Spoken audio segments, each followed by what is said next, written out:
Equilateral triangle हाँ रह गया था आवर्त। अच्छा अच्छा बोल with a constant towards the time and the meet.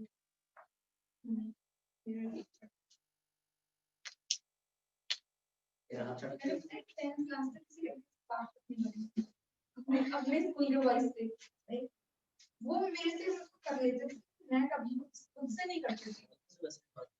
नहीं मैं अपनी दुनिया में एटीट्यूड क्या एटीट्यूड नहीं नॉलेज मतलब फ्रेंडली नहीं थी।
देखिए लास्ट टाइम हम लोग ये वाला क्वेश्चन कर रहे थे।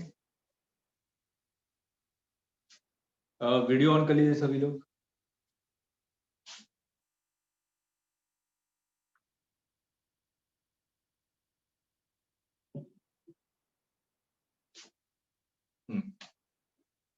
अब देखिए लास्ट टाइम हम लोग क्वेश्चन कर रहे थे कि 3 पर्सन है जो कि इक्विलेटरल ट्रायंगल की वर्टेक्स पे खड़े हैं, ठीक है, और तीनों की स्पीड आपकी कांस्टेंट है v, और तीनों क्या कर रहे हैं, एक दूसरे को अप्रोच कर रहे हैं, ठीक।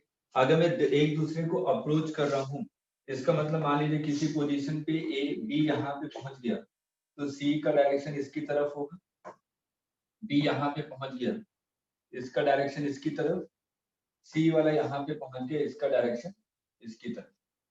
तो देखिए ट्रायंगल धीरे धीरे छोटा होता जाएगा, ठीक है। एक ऐसा पॉइंट आएगा जहां पे ये बीच में मीट करेंगे। तो अगर मैं यहाँ पे बात करूं, मैंने कहा कि ए सी का डायरेक्शन इस तरह है, ए का डायरेक्शन ये है और बी का डायरेक्शन ये है, इसी हिसाब से मीट करेंगे। ये स्टैंडर्ड क्वेश्चन है, आपको ऐसी में मिल जाएगा, ठीक। अब यहाँ पे आपसे पूछा गया कि तीनों पार्टिकल किस टाइम पे मीट करेंगे, तो हम लोग यहाँ पे कॉन्सेप्ट लगाएंगे रिलेटिव मोशन का। अगर मैं सिर्फ और सिर्फ ए और बी को देखूं, ए बी, ए का डायरेक्शन इसकी तरफ है बी स्पीड से, बी का डायरेक्शन इधर है at an angle of 60 degree, ठीक है। और दोनों के बीच की डिस्टेंस आपको दी हुई है ए। तो अगर मैं यहाँ पे b को कंपोनेंट्स के फॉर्म में ब्रेक करूं, तो b का कंपोनेंट इस डायरेक्शन में कितना आएगा, b cos 60। b cos 60 का मतलब कितना हो जाएगा, b/2, और ये वैल्यू हो जाएगी √3b/2 sin 60, ठीक है। अगर मैं यहाँ पे ध्यान से देखूं कि मैं सिंपल बात करूं कि अगर तीनों पार्टिकल सेंटर पे मीट कर रहे हैं, तो इसका मतलब दो पार्टिकल भी मीट कर रहे होंगे। तो अगर मैं सिंपल किसी दो पार्टिकल किस टाइम पे मीट करेंगे अगर उसके बारे में सोच लूं, तो मैं तीनों पार्टिकल के टाइम के बारे में निकाल सकता हूं, है ना, यही कॉन्सेप्ट है मेरा। तो अगर मैं ए और बी को देखूं, अगर ए और बी को मीट करना है, दो पार्टिकल्स मीट कब करेंगे, जब दोनों के बीच की डिस्टेंस चेंज होती रहे, मतलब डिक्रीज हो टाइम के रेस्पेक्ट। अगर डिस्टेंस अगर आपकी इंक्रीज हो रही है टाइम के रेस्पेक्ट में, तो दोनों पार्टिकल कभी भी मीट नहीं कर सकते, ठीक है। तो अगर यहाँ पे मैं देखूं कि ए और बी को मीट करना है, तो मैंने बी के दो कंपोनेंट्स निकाले, एक तो है आपका परपेंडिकुलर डायरेक्शन और एक है आपका हॉरिजॉन्टल डायरेक्शन। तो यहाँ पे क्या ये जो वैल्यू है √3v/2 इस वेलोसिटी कंपोनेंट के कारण ए और बी के डिस्टेंस में कोई फर्क पड़ रहा है? इसके कारण तो कोई डिस्टेंस पे फर्क नहीं पड़ रहा ना, ये तो इस डायरेक्शन में है, डिस्टेंस ये है ए और बी, ये पार्टिकल इस डायरेक्शन में मूव कर रहा है, तो इसकी डिस्टेंस तो डिक्रीज नहीं हो रही ना इस कंपोनेंट के कारण, ठीक है। डिस्टेंस कौन डिक्रीज कर रहा है? v/2, ठीक है। इस हॉरिजॉन्टल कंपोनेंट के कारण दोनों पार्टिकल्स के बीच की डिस्टेंस क्या हो रही है? डिक्रीज हो रही है। तो अगर मैं ए और बी के बारे में बात करूं तो बी को आपने रेस्ट पे कर दिया, बी को रेस्ट पे करूंगा तो ए कितनी स्पीड से आगे आ रहा होगा? 3v/2, ठीक है। तो इन दोनों के बीच की डिस्टेंस आपकी ए दी हुई है, तो टाइम कितना हो जाएगा? Distance upon speed.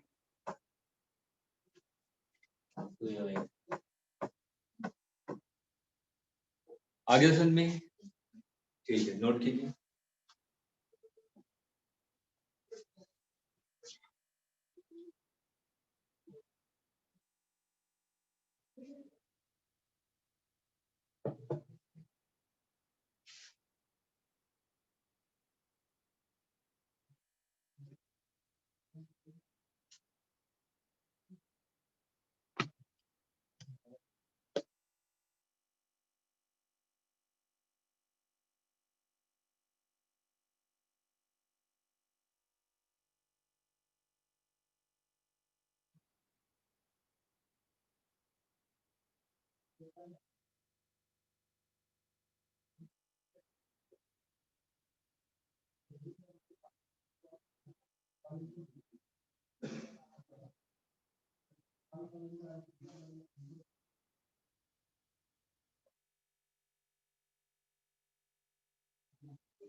इलेवेंथ को आपका टेस्ट है, ठीक है, वेडनेसडे को 3 to 6,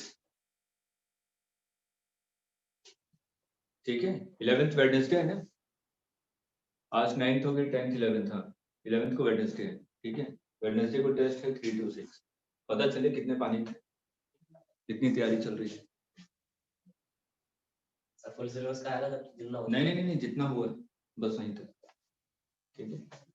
तो कैनेमेटिक्स हमारी लगभग कंप्लीट हो चुकी है, तो कैनेमेटिक्स तक आएगा, ठीक है। चलिए सिंपल सा क्वेश्चन है, जल्दी से करके दिखाइए।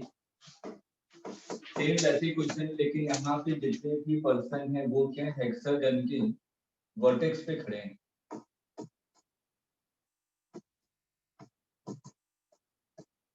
सब एक दूसरे के डायरेक्शन में मूव कर रहे हैं v स्पीड से। हेक्सागन की लेंथ दी हुई है a, find time when they meet, find time when they meet. 2a/v। सही है।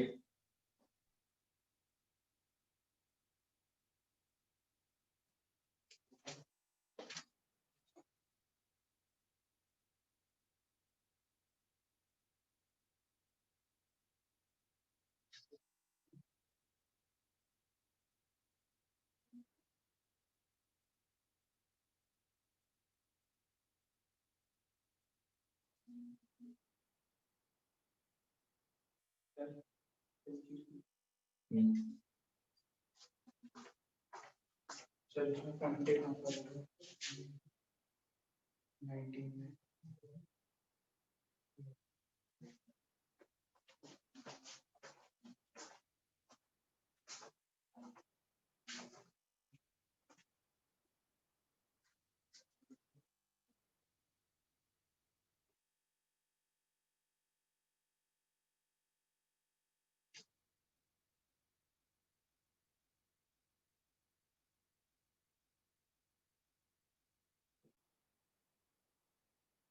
है। सिंपल सा है, मेरे को सॉल्व करने की आवश्यकता नहीं पड़ेगी। सिंपल ए और बी को देखिए सिर्फ, अगर बी को कह रहा हूँ ये कितना एंगल, ये कितना एंगल होगा 60 डिग्री, ठीक है। इसके कॉम्पोनेंट्स आपने इधर निकाले, ये कितना देगा v/2 और ये हो जाएगा √3/2। अगर डिस्टेंस को कम करना है तो कौन रिस्पॉन्सिबल है? v/2। तो अगर मैं b को डेस्क पे करूंगा, एक कितनी स्पीड से आगे पहुंच रहा होगा? ये डेस्क पे, ये तो v/2 से जाएगा। तो time is equal to distance upon speed 2a/b। ठीक है, चलिए next question.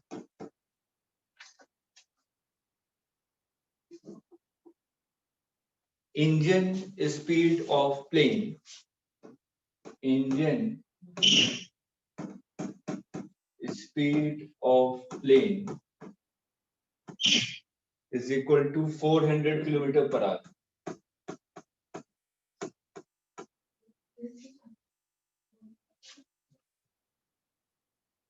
Velocity of wind, velocity of wind is equal to 300 kilometer per hour. In east direction, east direction में विंड फ्लो कर रही है।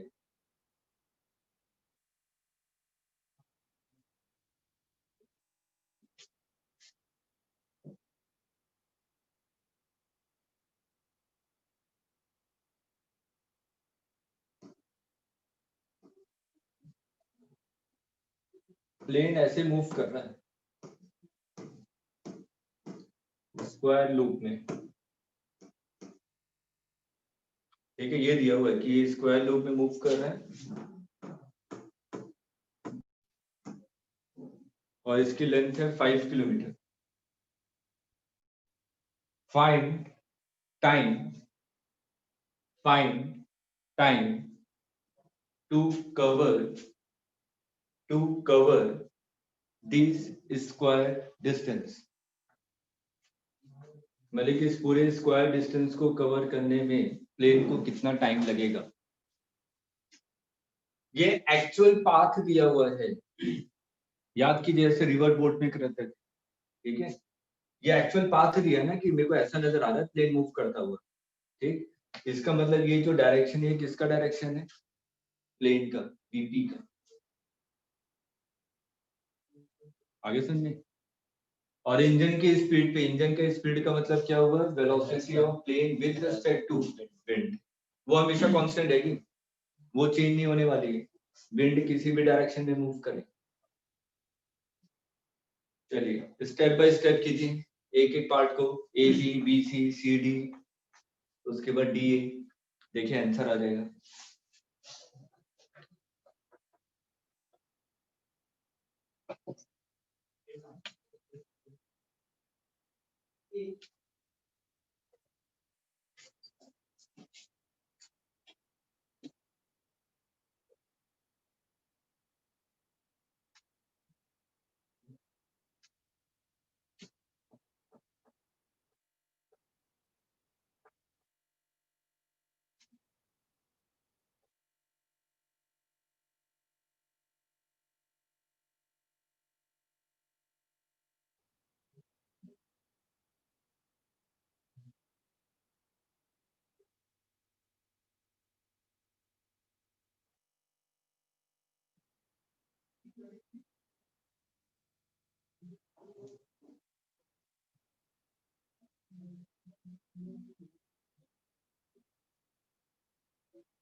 एनएलएम की शीट भी भेजिए।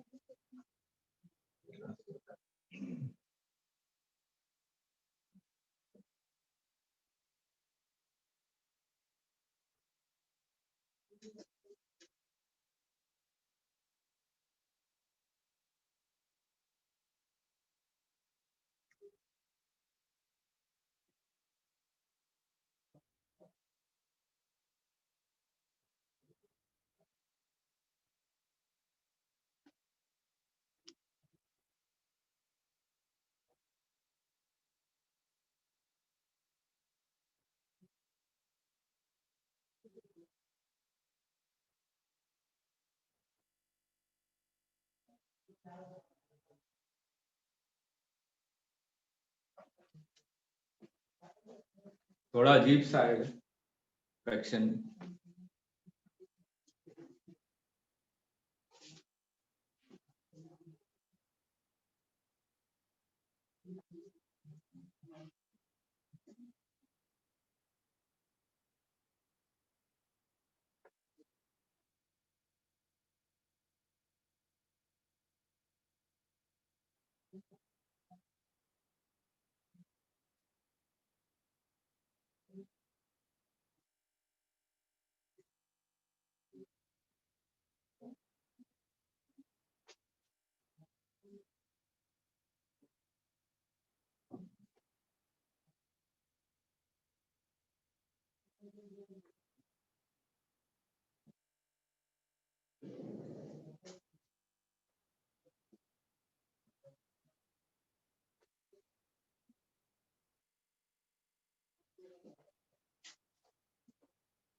अच्छा, ए बी का कितना टाइम आ रहा है?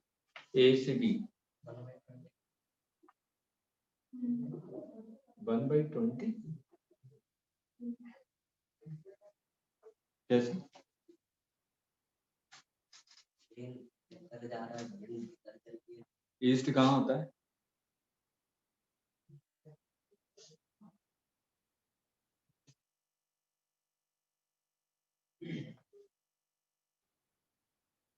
एक डायरेक्शन तो हुआ वो उल्टा क्या रहता है? 1/140 हाँ,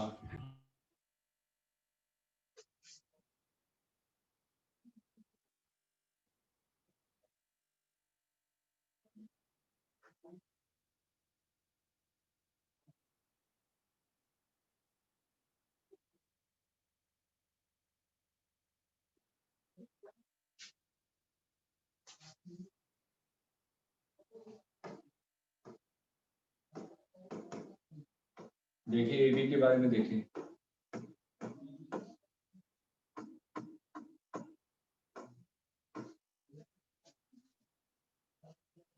विंड भी इसी डायरेक्शन में है और velocity of plane with respect to wind वो भी इसी डायरेक्शन में है, तभी तो वीपी होगा ना।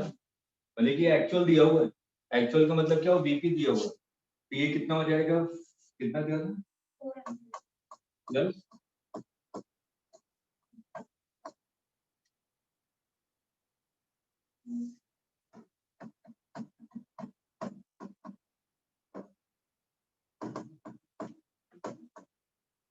ठीक है। तो टाइम कितना हो जाएगा ए से बी में, बी से सी में देखिए, भले कि वीपी दिया हुआ है, ठीक। वीपी का मतलब क्या हुआ, वीपी का मतलब हुआ VP W plus V W, V W तो इस डायरेक्शन में,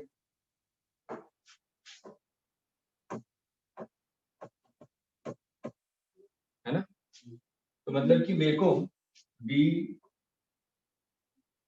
पी डब्ल्यू इस डायरेक्शन में होना चाहिए, तभी तो इसमें मैं ऐड करूंगा तो मेरे को ये मिलेगा। इसमें आपने वी डब्ल्यू को ऐड किया तो VP W plus V W is equal to VP, यही होगा ना।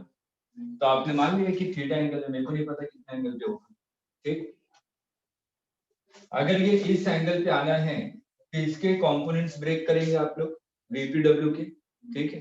तो वीपी डब्ल्यू के कंपोनेंट्स ब्रेक कीजिए, क्या क्या आ जाएंगे, एक कंपोनेंट तो इस डायरेक्शन में आ जाएगा, वीपी डब्ल्यू कितना था 400, तो ये आ जाएगा 400 सॉरी cos थीटा, और ये हो जाएगा 400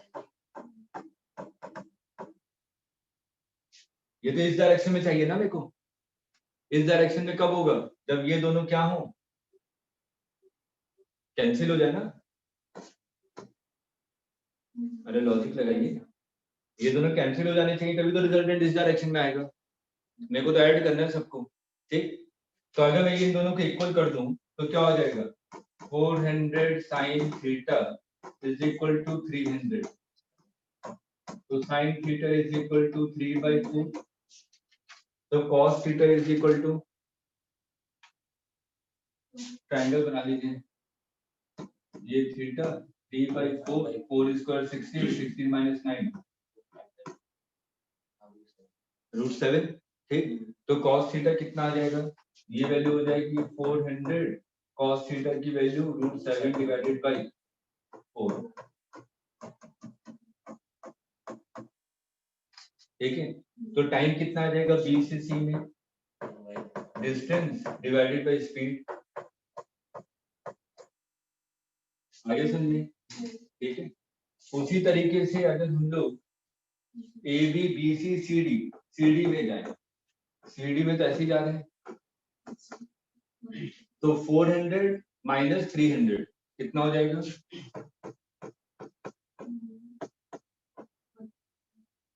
कितनी हो जाएगी वैल्यू?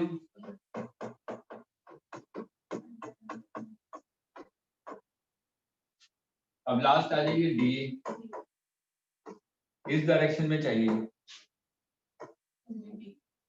वी डब्ल्यू इस डायरेक्शन में है, वीपी डब्ल्यू इधर होना चाहिए, तभी तो इसको ऐड करेंगे तो वीपी मिलेगा, ठीक। सेम कॉन्सेप्ट वही है, ये थीटा होगा तो ये कितना हो जाएगा?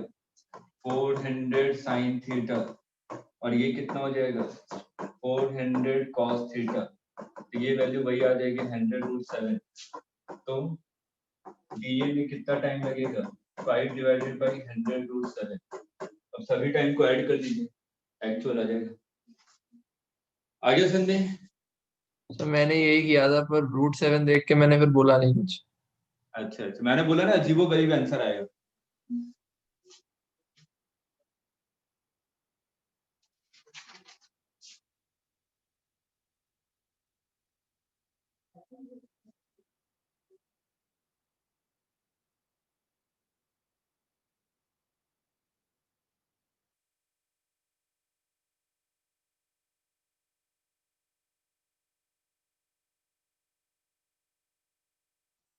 नोट कर लीजिए, फिर एक आखिरी क्वेश्चन करते हैं।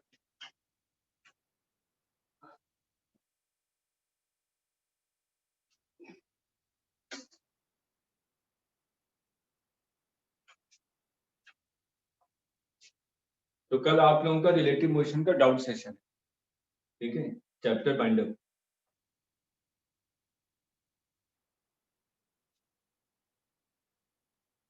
अगर डाउट नहीं होगा तो नेक्स्ट चैप्टर स्टार्ट कर दूंगा।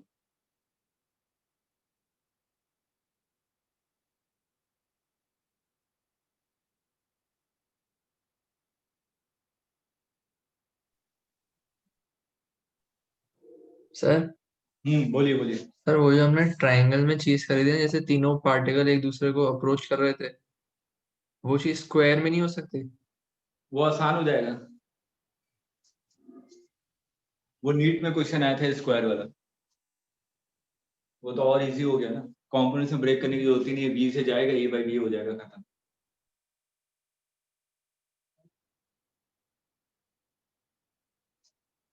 हो गया, नोट कर लिए।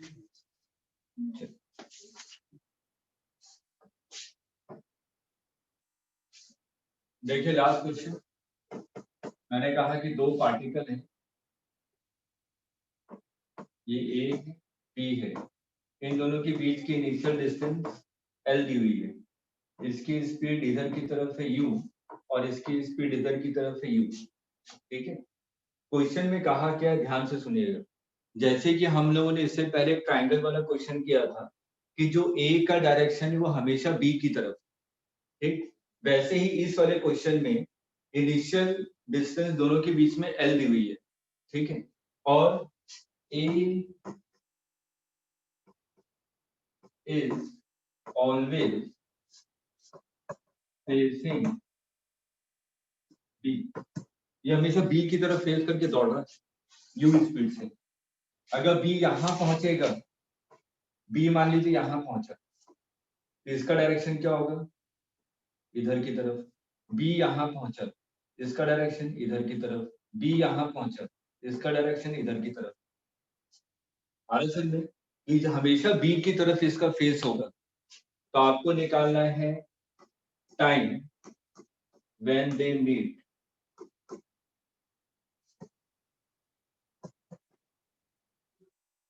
ये एडवांस में पूछा गया था।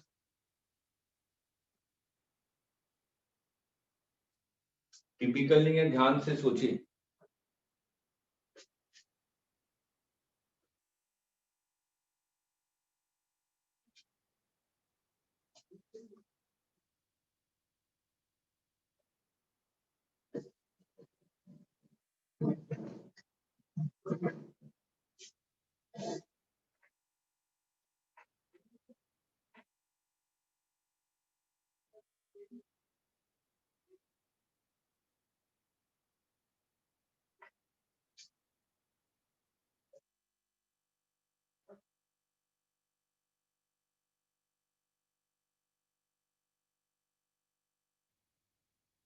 दोनों की स्पीड अलग ले लीजिए, यू से तो थोड़ा आसान हो जाएगा।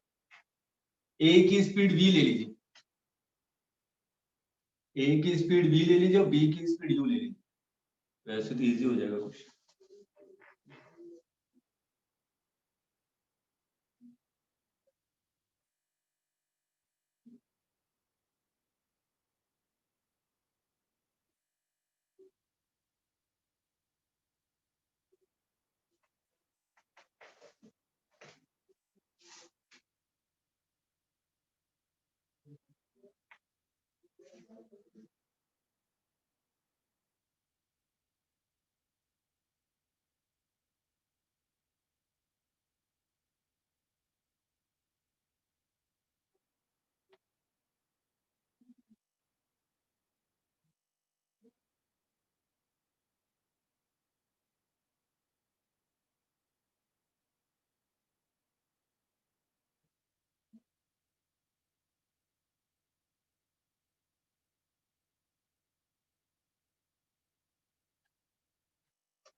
शीट पे लिया।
हुआ किसी का?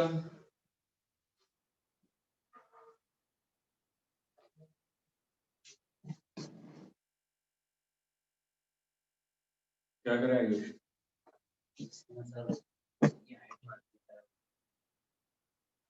ये बड़ा वाला बना दिया? अच्छा फिर स्मार्ट साइंटिफिक का निकालने में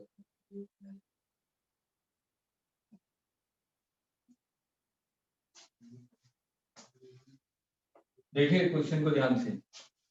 मैं यहाँ पे किसी इंस्टेंट पे मान लेता हूँ कि बी जो ए है वो किसी sir position L upon V। नहीं, आंसर है VL divided by V square minus U square, ऐसे कुछ आता है। ठीक है, चलिए देखते हैं। यहाँ पे मान लीजिए किसी इंस्टेंट पे A इस डायरेक्शन में, A का डायरेक्शन तो यही है ना, टेंजेंशियल। मैंने कहा कि इस इंस्टेंट पे ये हॉरिजॉन्टल के साथ एंगल बना रहा है थीटा। ठीक, A की स्पीड V है। अब अगर मैं हॉरिजॉन्टल डायरेक्शन में इसका कंपोनेंट देखूं तो ये कितना है, V cos थीटा। मैंने कहा कि V यहाँ पे था, इसकी स्पीड कितनी है u। अगर ये थीटा है, अगर इस लाइन को मैं आगे ले जाऊं तो ये भी थीटा होगा। ठीक है, अगर b की वेलोसिटी इस डायरेक्शन में देखूं तो ये कितना है, u cos थीटा। ठीक है, सिर्फ इस डायरेक्शन को ध्यान दीजिए, इस वाले डायरेक्शन। ठीक, इस डायरेक्शन में relative speed of a with respect to b कितना है, v minus U cos theta. इस डायरेक्शन में टेंजेंशियल डायरेक्शन में। ठीक है, टेंजेंशियल डायरेक्शन में velocity of a with respect to b कितना है, v minus U cos theta.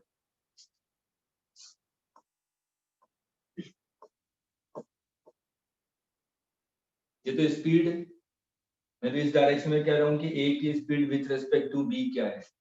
ठीक है, स्पीड इनटू टाइम करूं तो मेरे को क्या मिलेगा, डिस्टेंस। मैंने स्मॉल टाइम इंटरवल ले लिया dt। क्यों? क्योंकि हर एक इंस्टेंट ऑफ टाइम पे थीटा की वैल्यू चेंज हो रही है ना। पहले थीटा की वैल्यू कुछ और थी हॉरिजॉन्टल के साथ। ठीक है, फिर कुछ और हो रही है, फिर कुछ और हो रही है, फिर कुछ और हो रही है। थीटा की वैल्यू हमेशा चेंज होती जा रही है। ठीक है, इसलिए मैं किसी स्मॉल टाइम ड्यूरेशन के बारे में बात कर रहा हूँ। तो मैंने कहा कि किसी इंस्टेंट पे जब ए एंगल बना रहा है थीटा विथ हॉरिजॉन्टल, तो मैंने बी का कंपोनेंट देखा ए के डायरेक्शन में। ठीक है, ये वैल्यू कितनी है, यू cos थीटा है। अब मैं किसी स्मॉल ड्यूरेशन की बात करूं तो ये डिस्टेंस होगा, relative distance between A and B during dt time, है ना। अगर मैं इंटीग्रेट कर दूं तो distance between A and B आएगा, यही है ना। इधर आइए, इनिशियल डायरेक्शन में। इनिशियली ए इस डायरेक्शन में है, इसकी स्पीड v है। b की इस डायरेक्शन में स्पीड कितनी है, 0, है ना। तो relative distance between a and b कितना है, l। ठीक, तो वैसे ही यहाँ पे अगर मैं इसको इंटीग्रेट करूं तो relative distance between a and b क्या होगा, l होगा ना, इस डायरेक्शन में देख रहे हैं। ठीक, तो ये तो l के इक्वल होना चाहिए अगर इंटीग्रेट कर दूं तो। ठीक, अब हम लोग हॉरिजॉन्टल वाले पे आते हैं। अगर मैं बी के हॉरिजॉन्टल वाले की बात करूं और ये कितना है v cos थीटा, तो हॉरिजॉन्टल में मैंने कहा कि इसने कुछ डिस्टेंस कवर किया, ये डिस्टेंस, ठीक है। अगर मीट करना है, अगर दोनों पार्टिकल को मीट करना है, तो क्या मैं ऐसा लिख सकता हूं, v cos theta into dt integration is equal to ut। देख के बताइए, ए हमेशा बी की तरफ होगा, ए हमेशा बी की तरफ कब होगा, जब दोनों का horizontal distance same interval of time पे सेम हो। नहीं तो ए का फेस बी की तरफ नहीं हो सकता कभी भी। लॉजिकली सोचिए, ए का फेस हमेशा बी की तरफ होना चाहिए।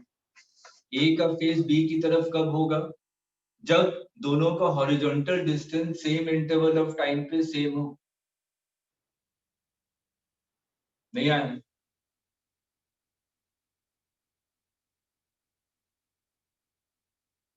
नहीं आया? आर्यन, अनुष्का, अब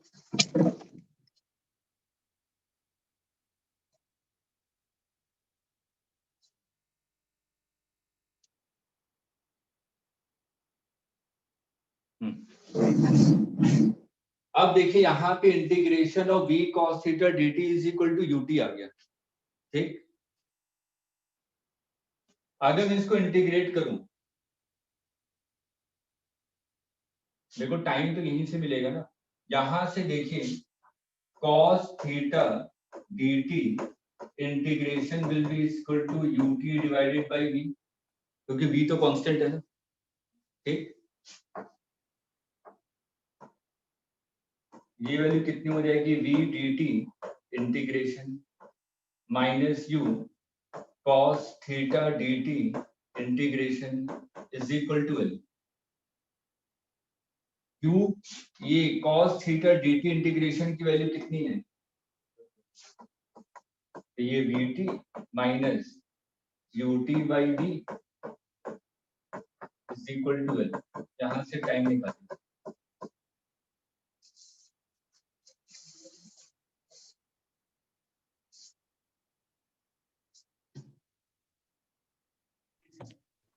आया समझ में? हाँ सर,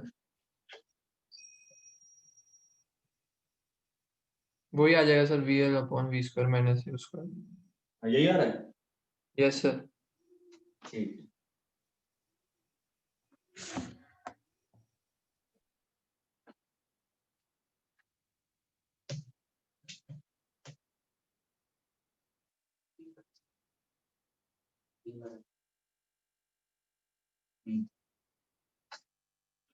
वही है v स्क्वायर।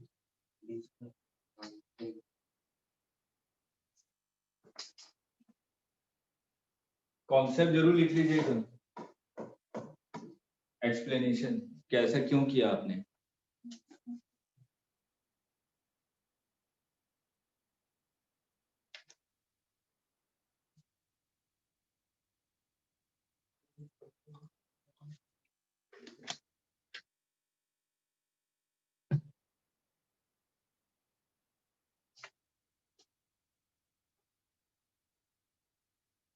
अच्छा, थोड़ा सा ये सोच के बताइएगा मेरे को, मैंने शुरुआत में दोनों को यू यू लिया था, है ना, फिर बाद में चेंज करवा दिया। अगर दोनों यू यू होते और ये क्वेश्चन में लिखा रहता कि ए का डायरेक्शन हमेशा बी की तरफ है, तो क्या ये दोनों मीट करती? इन्फिनिटी पे। इस कॉन्सेप्ट के हिसाब से तो इन्फिनिटी पे मीट करते हैं ना, यस सर। ठीक है। वो कभी मीट नहीं करते, इससे मैंने बी चेंज करवा दिया था। इसलिए जब भी आप लोग कहते हैं कि सब मीट तो कर सकता है, ये नीट में भी क्वेश्चन आता है, लेकिन वहां पे दोनों की स्पीड सेम दी रहती है, ठीक। नीट में देखिए इसी क्वेश्चन को कैसे करते हैं हम लोग, मैंने कहा कि बी इस डायरेक्शन में मूव कर रहा है, बी स्पीड से, ए यहाँ पे है, ठीक है। तो मैंने मान लिया ये कहीं पे मीट करेगा, यहाँ पे मीट कर रहा है सी पॉइंट पे, ठीक। तो जितनी देर में ये यहाँ से यहाँ पहुंचेगा उतनी ही देर में इसको यहाँ से यहाँ पहुंचना पड़ेगा, तभी तो मीट करेगा दोनों, नहीं तो अदरवाइज मीट नहीं कर सकता। तो अगर ये v स्पीड से मूव कर रहा है तो जितनी देर में ये यहाँ से यहाँ पहुंच रहा है इसका मतलब vt, जितनी देर में ये यहाँ से यहाँ पहुंच रहा है इसको u मान लीजिए जो भी है ut, और इन दोनों के बीच की डिस्टेंस जो भी दी हुई है l। यहाँ से टाइम निकाल सकता हूँ, मेरे को ये हाइपोटेनस पता है, ये पता है, ये भी पता है, ठीक है।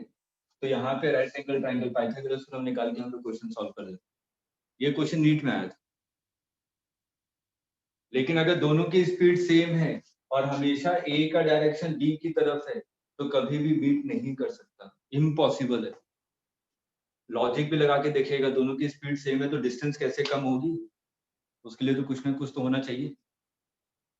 आ रहा है समझ में? ठीक,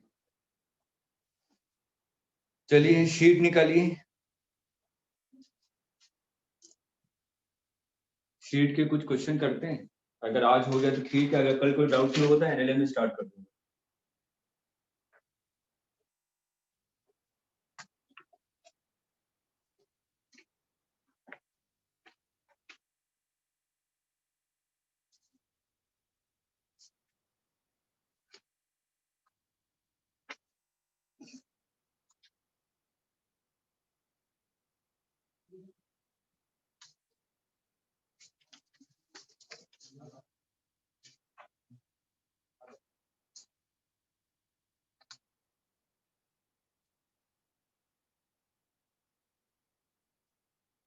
क्वेश्चन नंबर 69,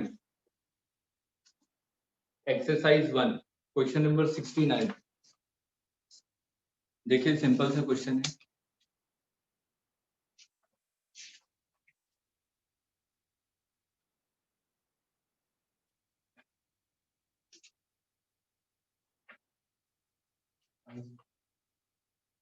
आंसर चेक कर लीजिए सही आ रहा है।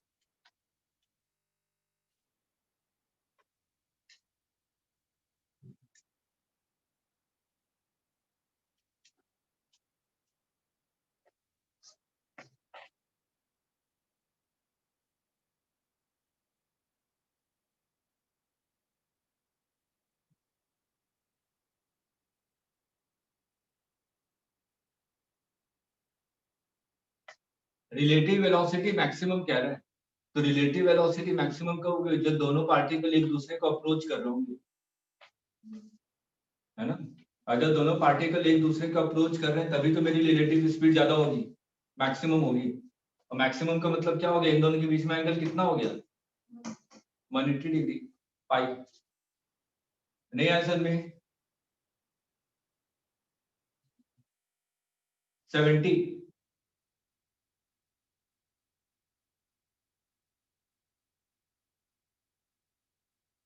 सिंपल सिंपल से क्वेश्चन।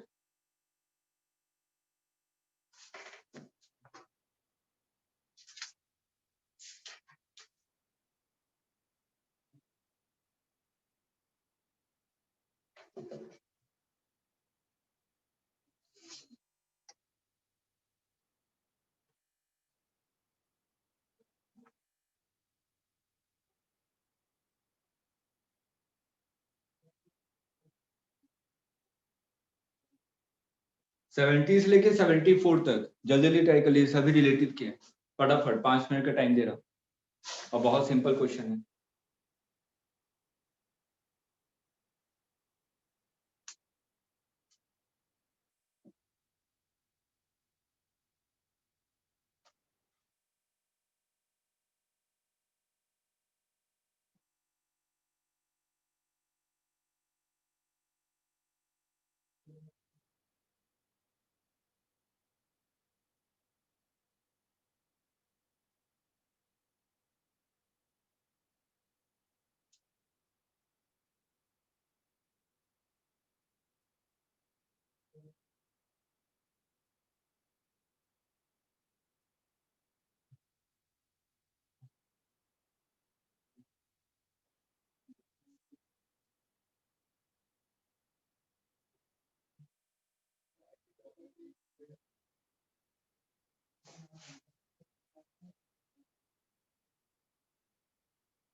क्वेश्चन नंबर 70 हो गया सबका?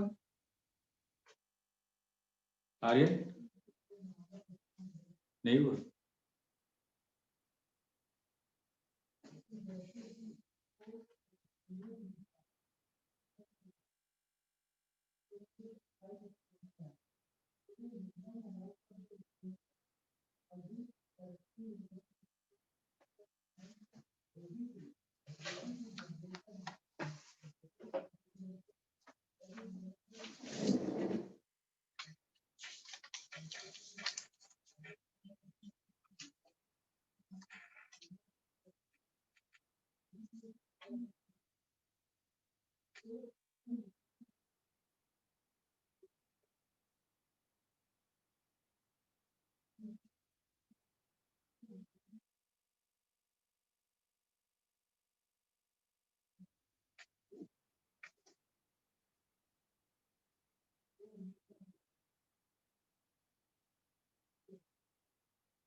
हो गया?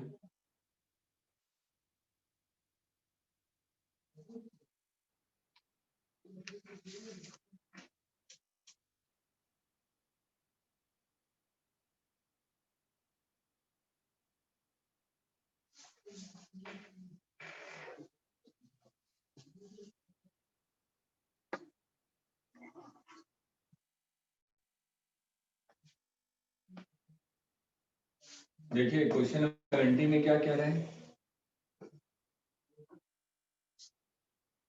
एक शिप है जो कि इस डायरेक्शन में मूव कर रहा है 10 किलोमीटर पर आवर की, और एक और शिप है जो नॉर्थ से 30 डिग्री ईस्ट पे है। ये मान लीजिए x किलोमीटर पर आवर की स्पीड से मूव कर रहा है। इसको A मानिए, इसको B मानिए, ठीक है। और क्वेश्चन में क्या कह रहा है कि जो B के रेस्पेक्ट में जो A है वो हमेशा नॉर्थ डायरेक्शन में। ध्यान से पढ़िए क्वेश्चन को। इसमें लिखा हुआ है a ship heading 30 degree east of north is always due north from the first ship। मतलब कि B के रेस्पेक्ट में इसकी रिलेटिव वेलोसिटी किस डायरेक्शन में है? इस डायरेक्शन में। ये VAB दिया हुआ है, VAB इस डायरेक्शन में है। तो VAB इस डायरेक्शन का मतलब क्या हुआ? मैंने क्या बताया था कि हमेशा कंपोनेंट्स के फॉर्म में ब्रेक कर लीजिए। तो अगर मैं कंपोनेंट्स के फॉर्म में ब्रेक करता हूं तो x का ये कंपोनेंट कितना आ जाएगा? x cos 30। ये कंपोनेंट कितना आ जाएगा? x sin 30।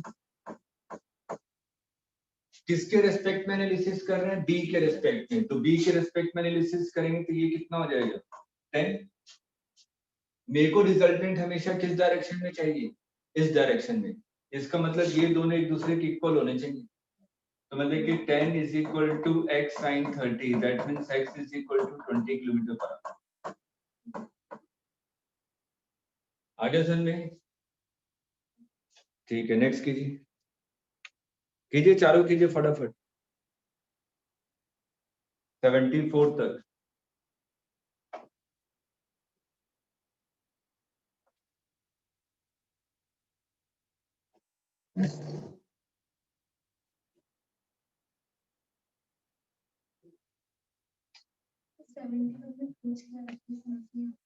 हम्म, 71 में पूछ के आ रहा है, समझ में आ रहा है। Closest shortest distance. के बीच में हाँ,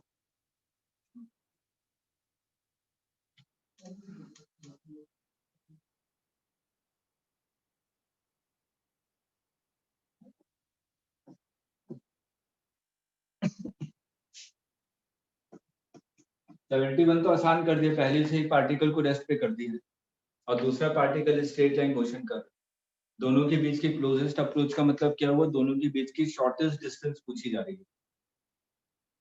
एक को आपने ओरिजिन पे रखा हुआ है, मान लीजिए ए यहाँ पे है जो कि रेस्ट पोजीशन पे है ओरिजिन पे,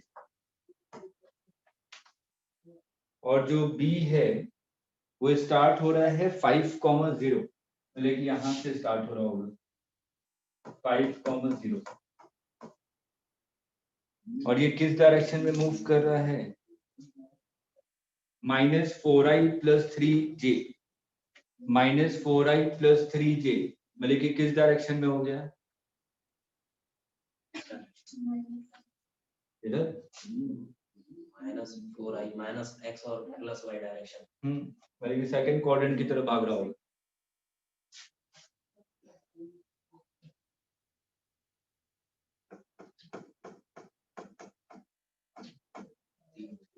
यही होगा ना, इस डायरेक्शन में भाग रहा है, तीन दोनों के बीच की शॉर्टेस्ट डिस्टेंस यही होगी परपेंडिकुलर लाइंस।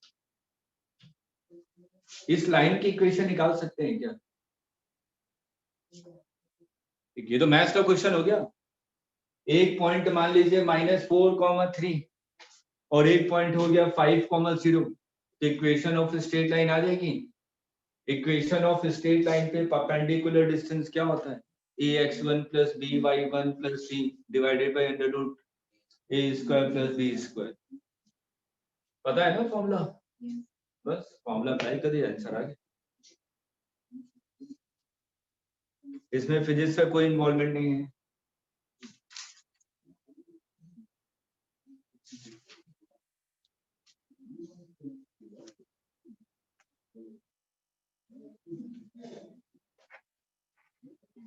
देखिए आंसर मैच कर रहा है कि नहीं इसमें।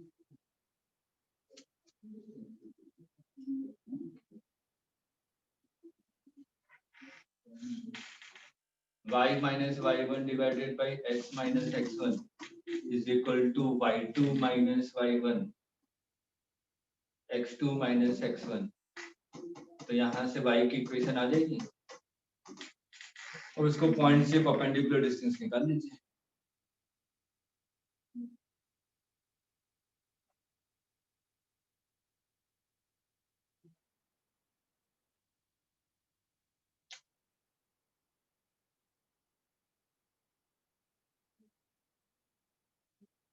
आशुतोष आ रहा समझ में?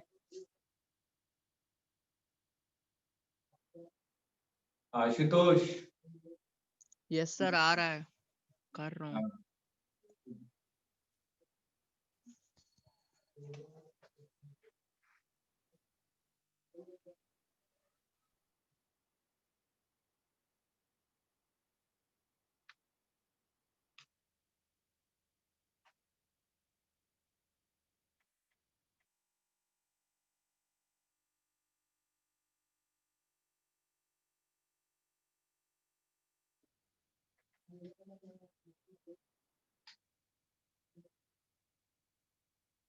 देखिए आफ्टर 2 वीक्स हम लोग क्या करेंगे, 5 डेज आपकी क्लासेस चलेंगी बिल्कुल क्रैश कोर्स की तरह, और जो सैटरडे की टाइमिंग में दूंगा सिर्फ डाउट सेशन के लिए दूंगा 2 से 3 घंटे। तो आप लोगों को ज्यादा प्रैक्टिस करनी है। अगर शीट मिली तो अभी तो मैं बैठ बैठ के करवा रहा हूँ, 2 वीक के बाद बैठ बैठ के नहीं करवाऊंगा। आप पूछेंगे सर मेरे को क्वेश्चन पूछना है, अगर नहीं पूछा तो डाउट सेशन भी खत्म हो जाएगा, क्योंकि आपकी समझ है टाइम कम है हम लोगों के पास। चलिए फटाफट करके दिखाइए। 72 देखिए आ गया।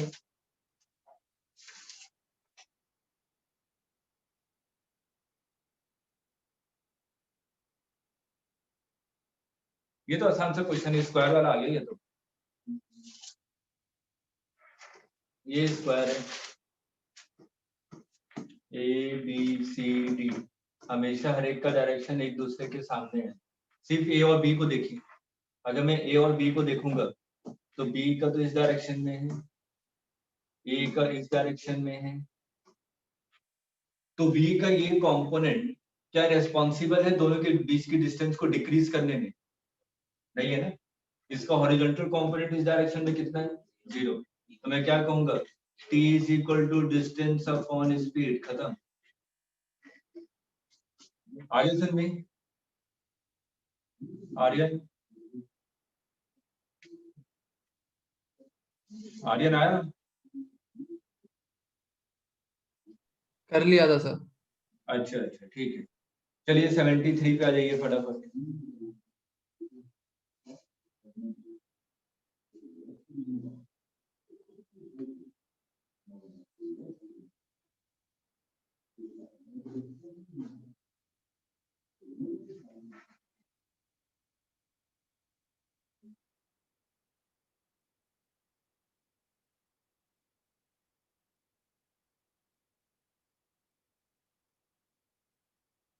हो गया आर्यन? हो गया 73 74? ठीक है,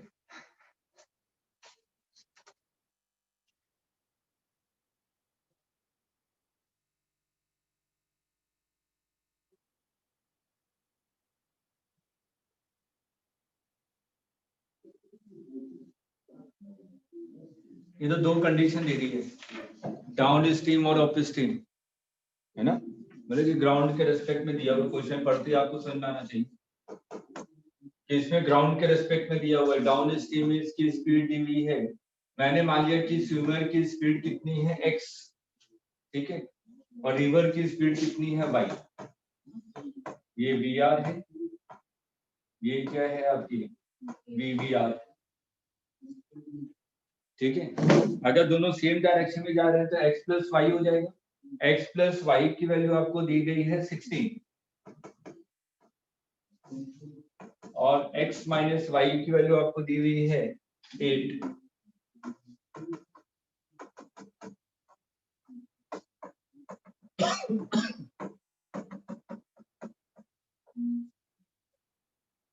सिंपल सा क्वेश्चन था।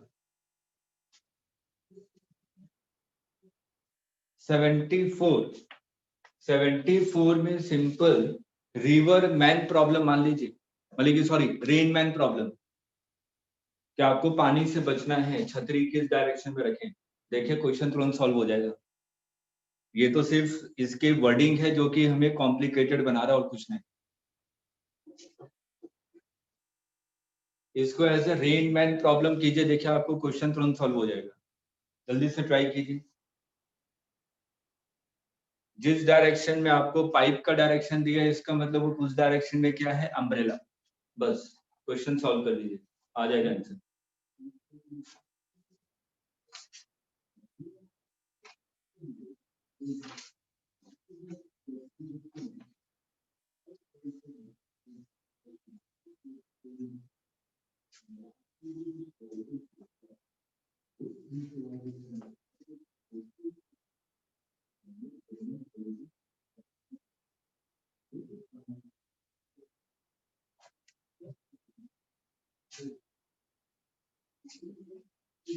मैन इस डायरेक्शन में भाग रहा है 2 मीटर पर सेकंड से। रेन इस डायरेक्शन में ड्रॉप हो रही है विद 6 मीटर पर सेकंड। आपसे कहा गया कि मैं अम्ब्रेला इस डायरेक्शन में रखूंगा,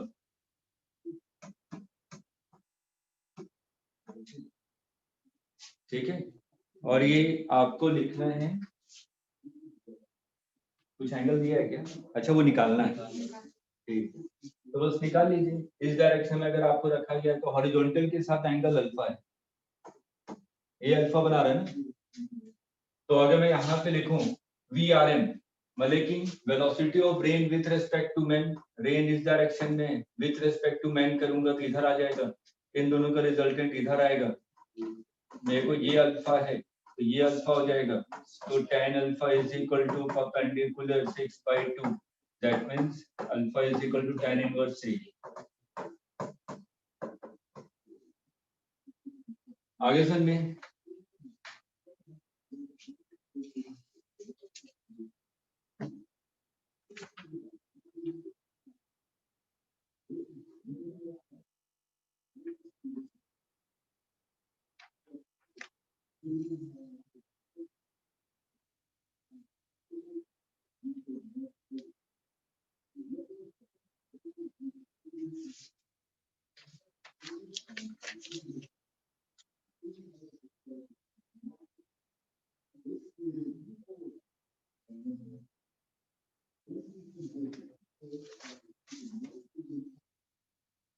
और देखिए कौन सा है रिलेटिव का।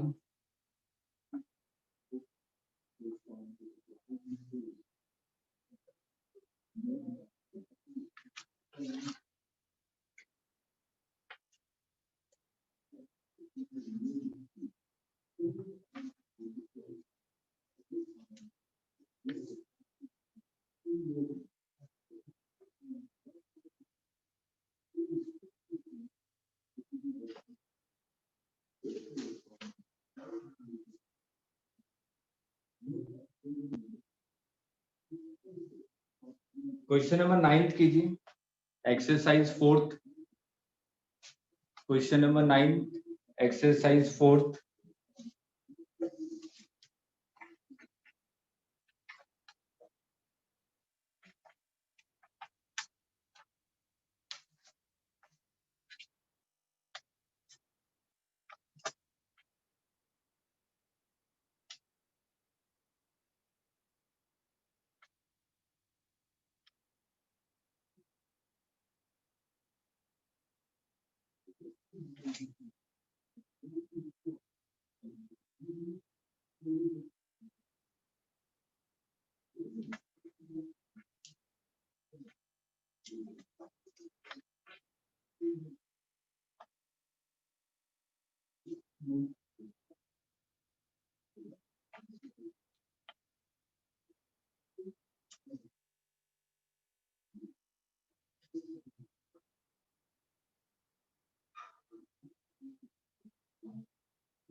अरेंजमेंट प्रॉब्लम की तरह है।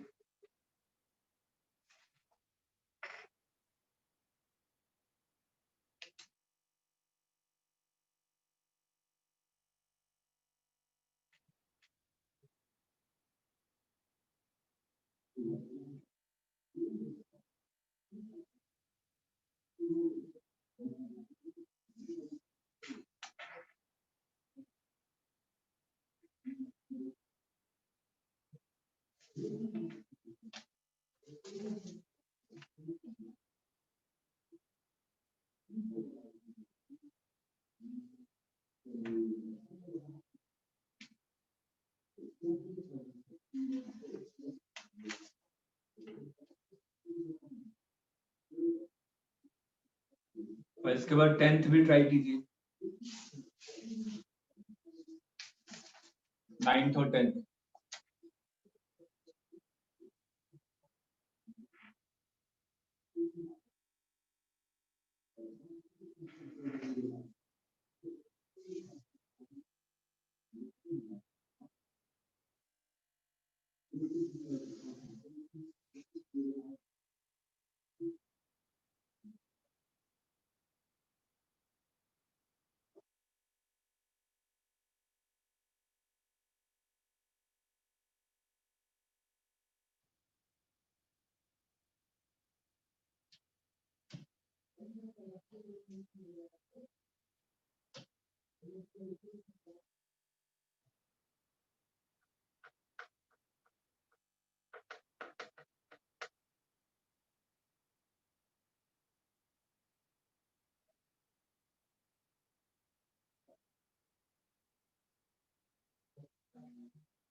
थोड़ा सा मैथ्स इन्वॉल्व है क्वेश्चन नंबर 9 में।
नहीं हुआ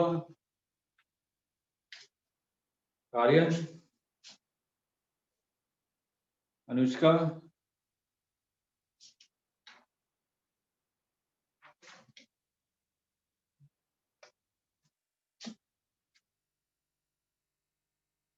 देखिए ये मेरे को बचा रहा है पानी से, ठीक है, ये एक शेड टाइप का है जो पानी से बचा रहा है, और ये तो इस डायरेक्शन में मूव कर रहा है, ठीक। ये काट है जो कि मूव कर रहा है इस डायरेक्शन में, ये तो दिया हुआ है, ठीक है, और इसकी स्पीड दी हुई है आपको 6, और रेन ऐसे गिर रहा है, ठीक है। तो सबसे पहले तो हम तो सिंपल अगर अम्ब्रेला की तरह अगर इसको करें तो अम्ब्रेला की तरह करेंगे तो हमें क्या निकालना है, velocity of rain with respect to man, है ना। अगर पानी से बचना है, अगर पानी से बचना है, ये पूरा मान लीजिए विंडशील्ड है, ग्लास है काट का, ड्राइवर यहाँ पे बैठा हुआ है, ऐसे सपोज कीजिए, ठीक है, इसने शेड अपने आगे लगा दिया ताकि पानी शीशे पे ना गिरे, ठीक। अगर पानी शीशे पे नहीं गिरना है, इसका मतलब मैक्सिमम इस डायरेक्शन में होना चाहिए, क्या ये होना चाहिए ना, BRM, सोच ली तभी तो पानी से बचेगा, ठीक। अगर पानी से बचना तो इसको BRM कैसे होना पड़ेगा, ठीक है। ये एंगल आपको अल्फा दिया हुआ है, तो ये हॉरिजॉन्टल के साथ कितना एंगल हो, ये निकालिए, बस खेल खत्म। हॉरिजॉन्टल के साथ ये वाला एंगल कितना होगा अगर ये अल्फा है तो,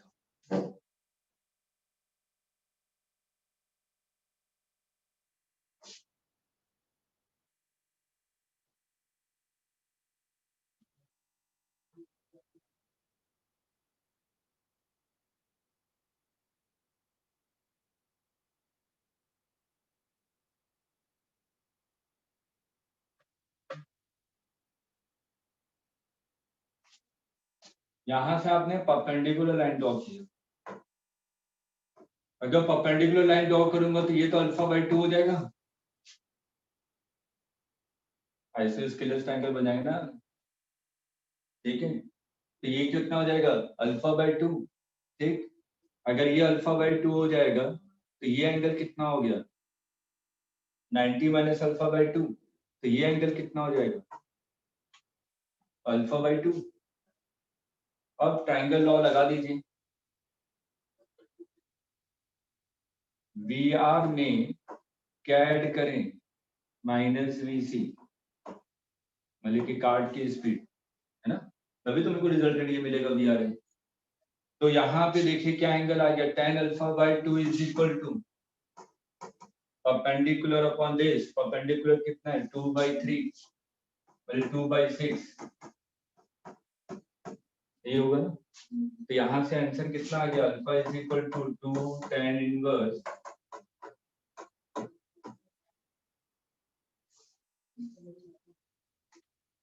देख लीजिए कहीं पे डाउट है तो, बस थोड़ा सा मैथ्स इन्वॉल्व हो रहा है यहाँ पे, एंगल निकालना पड़ेगा।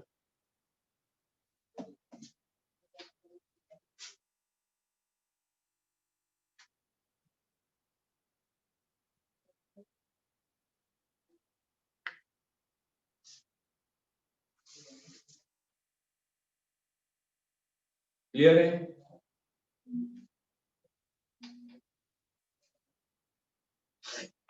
चलिए 10th मैं नहीं बताऊंगा, सॉल्व करके बताइए क्या आंसर आ रहा है। हो जाना चाहिए 10th सबका।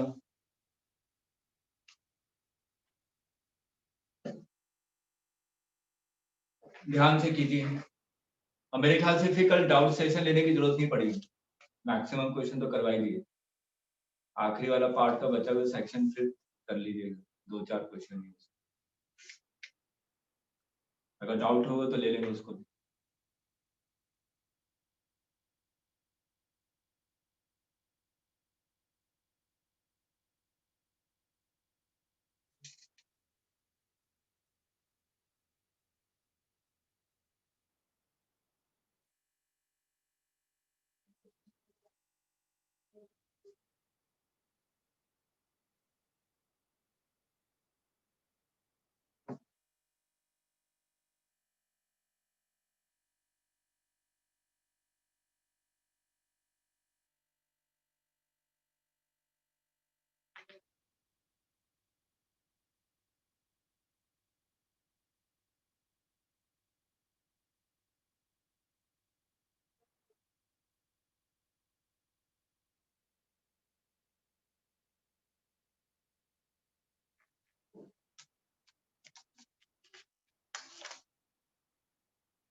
जल्दी कीजिए, सोचिए आप ही लोग हंटर है, एलिफेंट पे बैठे हुए हैं, आपके सामने एक डियर आ गया, वो परपेंडिकुलर डायरेक्शन में भाग रहा है, तो हॉरिजॉन्टल के रेस्पेक्ट में किस डायरेक्शन में आप लोग फेंकेंगे ताकि डियर को लग जाए।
आया आर्यन, कितना आ रहा है? तो वो तो मैंने देख लिया, आ तो सही रहा है, हाँ, तो पर तब भी मुझे थोड़ा गलत सा लग रहा है। अच्छा,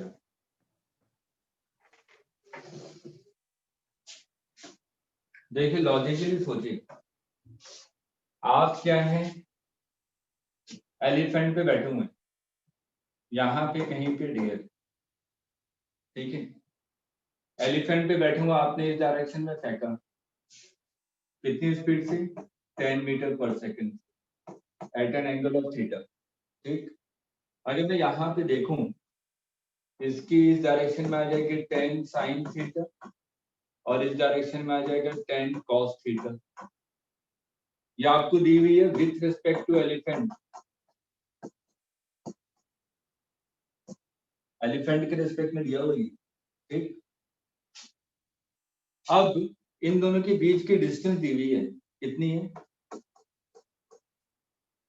4√5, यही है ना? एलिफेंट कितनी हाइट पे है? 4 मीटर, ठीक।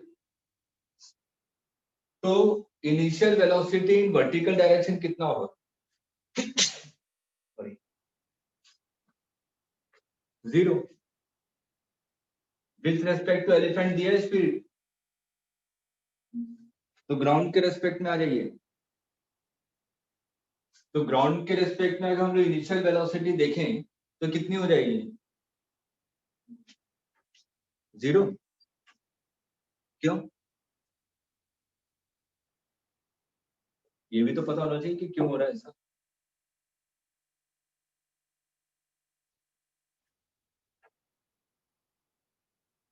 सर 10 sin थीटा जो होगी वो तो वेलोसिटी और डियर के बराबर नहीं हो जाएगी?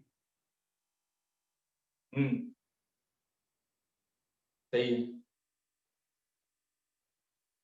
ये कह रहा है मैं एलिफेंट पे बैठा हुआ हूँ, ठीक है, और जो डियर है वो इस डायरेक्शन में भाग रहा है, वर्टिकल डायरेक्शन में।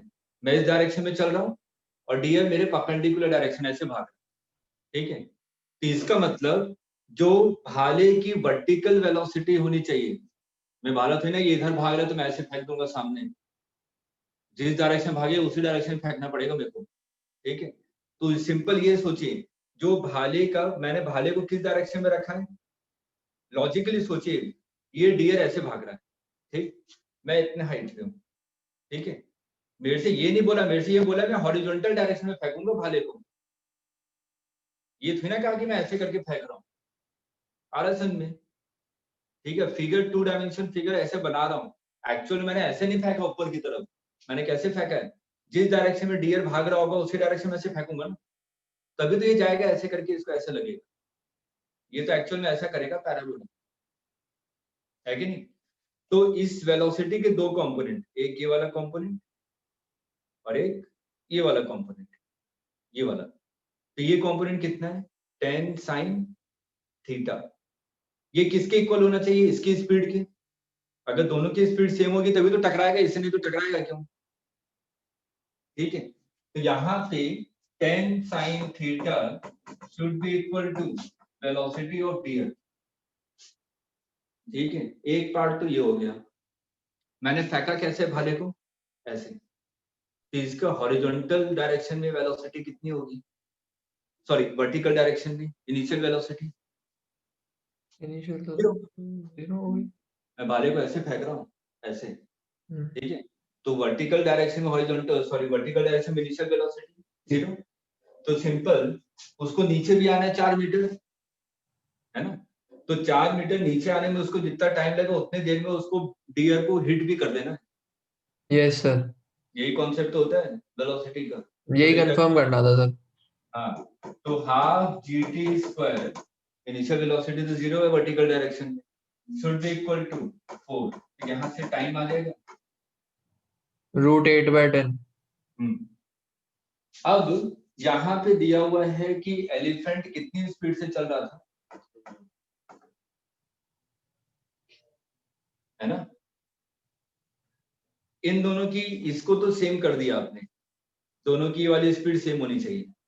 अब इसके बारे में सोचिए, एलिफेंट भी इस डायरेक्शन में है और भाले की इस डायरेक्शन में स्पीड भी इसी तरीके, तो दोनों ऐड हो जाएंगे ना? यस सर, कितना हो जाएगा? 10 cos थीटा + 2 और into time। कवर करनी चाहिए, तभी तो हिट करेगा, नहीं तो अगर हिट कैसे करेगा? नहीं आया। क्वेश्चन क्लियर हो गया? अब क्या क्या ऐसा हम लोग कर रहे थे, ठीक है। तो चलिए, अब इसके आगे नेक्स्ट क्लास में अगर डाउट्स होते हैं तो डाउट्स, अदरवाइज कल हम लोग स्टार्ट कर देंगे एनएलएम, ठीक है। एनएलएम एक अच्छा चैप्टर है, उसको थोड़ा सा स्लो चलेंगे, उसके बाद मैं स्पीड पिक करूंगा, ठीक है। चलिए, ओके, बाय।